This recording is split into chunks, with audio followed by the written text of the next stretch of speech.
मुसल्ले के मुकाबले में बराह रास्त ज़मीन पर नमाज पढ़ना ये सबसे ज़्यादा अफजल और शानदार सूरत हाल है।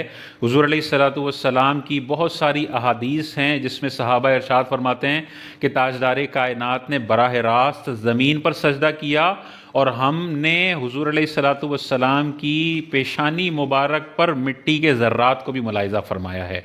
तो ये बहुत शानदार सजदे की सूरत है कि आप बराह रास्त ज़मीन पर सजदा करें और हल्की हल्की मिट्टी भी आपकी पेशानी पर लगी हुई हो। ताजदार कायनात की सुन्नत भी पूरी होगी और इंसान आजिज़ी भी महसूस करेगा। जितनी ज़्यादा सजदे में इंसान आजिज़ी कर सकता है उतनी आजिज़ी करना पसंदीदा है।